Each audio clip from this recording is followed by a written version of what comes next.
Hello student, इस video में हम लोग प्रश्नावली 1.2 के प्रश्न 5 को हल करेंगे। अब प्रश्न 5 में दिया है,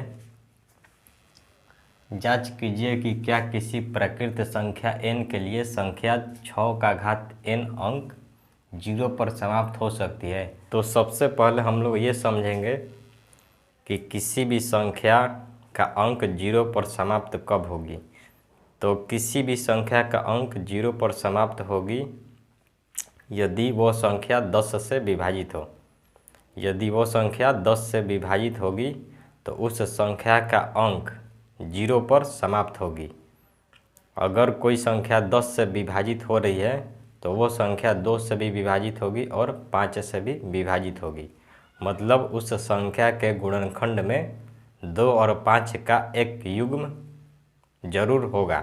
जैसे यहाँ पर संख्या दिया हुआ है 350, 240, 380, 540, 1240। ये सारी संख्याओं का अंक 0 पर समाप्त हो रहा है। मतलब ये सारी संख्याएं 10 से विभाजित है। मतलब इन संख्याओं का गुणनखंड करेंगे तो गुणनखंड में 2 और 5 का एक युग्म जरूर होगा। तो यहाँ पर क्वेश्चन में 6 के घात n को जांच करना है कि इसका अंक जो है 0 पर समाप्त हो रहा है कि नहीं। तो 6 के घात n का हम लोग गुणनखंड करेंगे। अगर इसके गुणनखंड में 2 और 5 का एक युग्म रहेगा, मतलब 2 और 5 का एक पेयर होगा, तो यह संख्या 0 पर समाप्त होगी। अगर 2 और 5 का एक युग्म या एक पेयर नहीं रहेगा तो वो संख्या 0 पर समाप्त नहीं होगी। तो यहाँ हम लोग पहले लिखेंगे कि कोई भी संख्या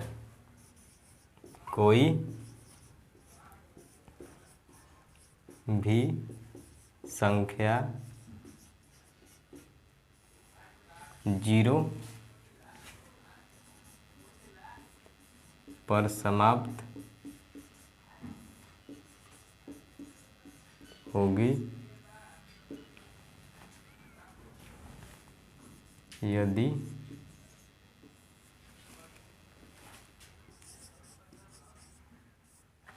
वह संख्या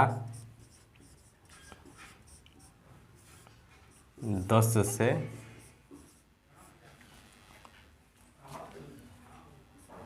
विभाजित हो।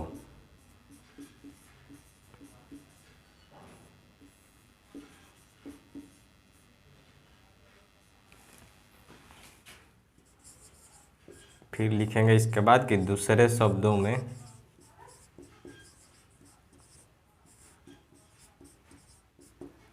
उस संख्या के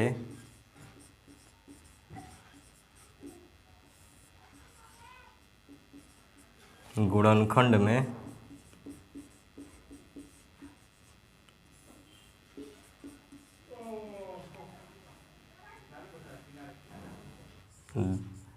दो और 5 का एक युग्म हो।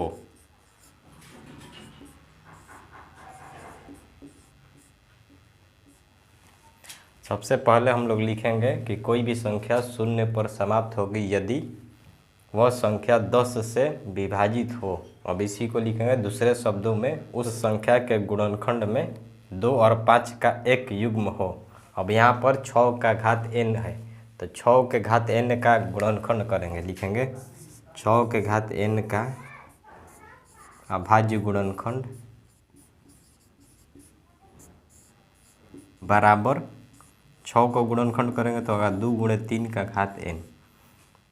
अब यहाँ पर 6 के घात n के गुणनखंड में 2 और 3 ही है, मतलब 2 और 5 का एक युग्म नहीं है। तो लिखेंगे कि 6 के घात n, चूँकि 6 के घात n के गुणनखंड में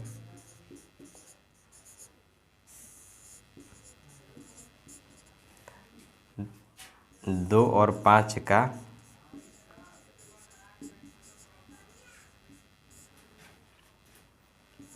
एक युग्म नहीं है।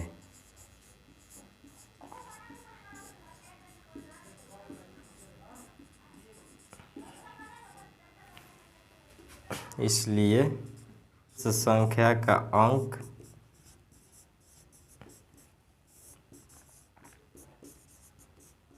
इस संख्या का अंक शून्य पर समाप्त नहीं हो सकती है।